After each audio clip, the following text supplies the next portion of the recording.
Friends, आज की short analysis में हम डिस्कस करेंगे कोल इंडिया स्टॉक के ऊपर। दोस्तों, ये स्टॉक अप्रैल 2024 से करेक्शन के अंदर चल रहा है। मोटा मोटी देखो तो दोस्तों इसने 4 महीने यानी पूरा एक क्वार्टर करेक्शन में बिता दिया। और करेक्शन में भी दोस्तों इसने सिर्फ और सिर्फ टाइम वाइज करेक्शन दिया है, प्राइस वाइज करेक्शन इसने बिल्कुल भी नहीं दिया। और टाइम वाइज करेक्शन के अंदर उसने एक बहुत बड़ी रेंज बनाया, वो रेंज के अंदर प्राइस वाइज करेक्शन आया, और वो भी दोस्तों इसीलिए आया था, सडनली स्टॉक मार्केट में वॉलेटिलिटी आई थी। और वो भी जिसका कारण था इलेक्शन रिजल्ट का दिन के दिन जो वॉलेटिलिटी आई थी, उसके वजह से यहाँ पर प्राइस वाइज करेक्शन आ गई सडनली और कुछ लोअर लोज ब्रेक हुए। अदरवाइज सिर्फ और सिर्फ इसने टाइम वाइज करेक्शन देकर एक स्ट्रॉन्ग बेस बनाया और उसको ब्रेकआउट किया है। और फिलहाल ये स्टॉक को देखो तो दोस्तों मल्टीपल पॉजिटिव फैक्टर्स एक साथ ब्रेकआउट हुए। ये स्टॉक के अंदर भी दोस्तों एक डाउनवर्ड स्लोपिंग पैरेलल चैनल थी जो एक रेजिस्टेंस का काम कर रही थी। अल्टीमेटली स्टॉक ने उसको ब्रेकआउट किया है। यहाँ पर करेक्शन कंप्लीट के कन्फर्मेशन है, पॉजिटिव हिडन डाइवर्शन है और एक बहुत बड़ी रिवर्सल चार्ट पैटर्न ब्रेकआउट हुई है, जिसके तहत ये स्टॉक अपसाइड में 20 से 22% रिटर्न देने के लिए रेडी है। लेकिन दोस्तों इसमें कोई भी हमारी बाय सेल होल्ड रिकमेंडेशन नहीं है, ये प्योरली एजुकेशन पर्पस से आप लोगों से शेयर कर रहे हैं। फ्रेंड्स, आप लोग देख सकते हो कि ये वो टॉप एरिया था जहाँ से करेक्शन का आगाज़ हुआ था और यहाँ से कुछ ऐसी downward sloping parallel channel stock के अंदर बनी। और दोस्तों यही वो वॉलेटिलिटी सडनली आई थी इलेक्शन रिजल्ट के दिन, और वो था दोस्तों ये बड़ी कैंडल 4 जून का, जिसके वजह से स्टॉक के अंदर कुछ मल्टीपल लोअर लोज हिट हो गए और स्टॉक प्राइस वाइज करेक्शन हुआ।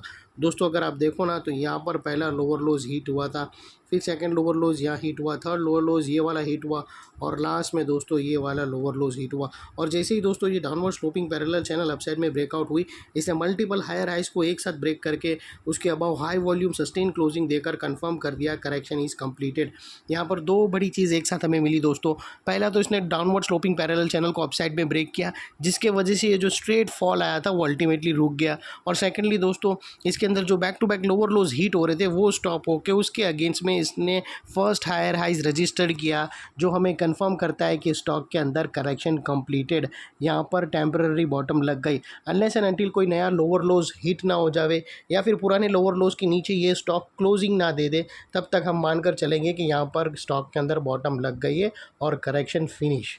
और दोस्तों इसने एक ही स्विंग में मल्टीपल हायर हाइज को एक साथ ब्रेक करके इसने अपसाइड ट्रेंडिंग मूव का पहला कदम जमा दिया है। और दोस्तों देख लेते हैं डाइवर्शन का पार्ट। तो दोस्तों अगर मैं आप लोगों को RSI डालकर दिखाऊं तो यहाँ पर क्लियर कट हमें पॉजिटिव हिडन डाइवर्शन मिलता है। अगर आप प्राइस एक्शन के लोअर लोज को कंपेयर करो RSI के लोअर लो स्विंग से, तो आपको यहाँ पर डाइवर्शन दिखेगा। यहाँ से अगर आप देखो ना तो प्राइस एक्शन के जो लोअर लो स्विंग है वो अपसाइड में टिल्ट हो रहे हैं फ्रेंड्स। और वही एरिया से अगर आप RSI के लोअर लोज देखो तो वो डाउन साइड में टिल्ट हुए हैं और यहाँ से हमें ब्रेकआउट मिला है जो एक अपसाइड मोमेंटम पंप करेगा स्टॉक के अंदर। और दोस्तों बात कर लेते हैं चार्ट पैटर्न की। तो दोस्तों अगर आप देखो तो यहाँ पर एक बहुत बड़ी पैरेलल चैनल भी बोल सकते हो या फिर डार्वस बॉक्स पैटर्न ब्रेकआउट भी बोल सकते हो।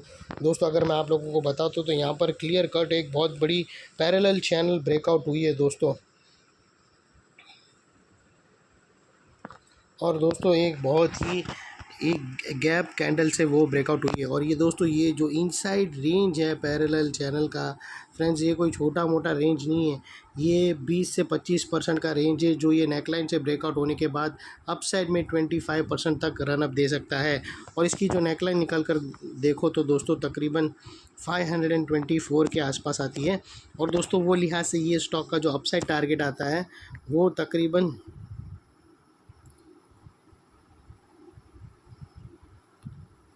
650 का दोस्तों इसका टारगेट आता है। 650 का स्टॉक का अल्टीमेट टारगेट है जो तकरीबन 22 से 25% के बीच में फॉल होता है। और दोस्तों यहाँ पर अगर आपको स्टॉप लॉस रखना हो तो मल्टीपल ऑप्शन अवेलेबल है।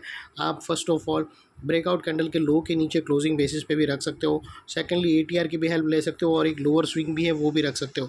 अगर लोअर स्विंग जैसा कुछ रखना हो तो आप यहाँ पर स्टॉप लॉस रख सकते हो, जिसको हम रेड में कर देते।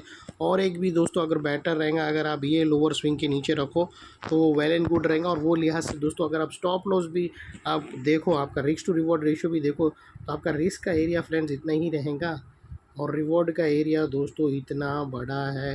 ये ऑलमोस्ट 1:2 और 1:1.75 ईजिली फॉल हो रहा है इतने ज़बरदस्त स्टॉक में। और सेकेंडली दोस्तों ये जो नेकलाइन के पास वाला एरिया है वो बहुत ही इंपॉर्टेंट एरिया है, क्योंकि अगर आप देखो तो यहाँ पर मल्टीपल पॉजिटिव फैक्टर्स एक साथ एक्शन में आते हुए मिले। दोस्तों यही एरिया पे दोस्तों यही एरिया पे अगर आप देखो तो हमें downward sloping parallel channel upside में ब्रेकआउट होते हुए मिली। यही एरिया पे दोस्तों लोअर लोज हायर हाइज में शिफ्ट होते हुए मिले। यही एरिया पे दोस्तों हमें पॉजिटिव हिडन डाइवर्शन आरएसआई के थ्रू मिला और यही एरिया पे दोस्तों एक बहुत बड़ी पैरेलल चैनल अपसाइड में ब्रेकआउट हुई है। तो इन शॉर्ट दोस्तों जो एरिया अभी तक एक स्ट्रॉन्ग रेजिस्टेंस था वो अल्टीमेटली स्ट्रॉन्ग सपोर्ट बनकर खड़ा है। और इनकेस अगर स्टॉक अपसाइड स्टार्ट हुआ चलना और वापस अगर वो कहाँ पर भी सेलिंग प्रेशर फेस करके वापस वो नेकलाइन को रीटेस्ट करने आया तो दोस्तों यही एरिया सामने आके एक स्ट्रॉन्ग सपोर्ट का काम करेगा और स्टॉक को इधर अपसाइड में पुश करेगा या फिर साइडवे कंसोलिडेशन में पुश करेगा। और इतने बड़े स्ट्रॉन्ग सपोर्ट के नीचे हमारा स्टॉप लॉस है जो आसानी से हीट नहीं होगा, लेकिन बाई एनी चांस अगर क्लोजिंग बेसिस पे हीट हो गया तो दोस्तों नो इफ़ नो बट सीधा स्टॉप लॉस देकर ट्रेड को वाइंड अप कर देंगे फ्रेंड्स। ये थी हमारी शॉर्ट एंड स्वीट एनालिसिस। अच्छी लगे तो प्लीज़ चैनल को लाइक शेयर सब्सक्राइब ज़रूर करना। Thank you.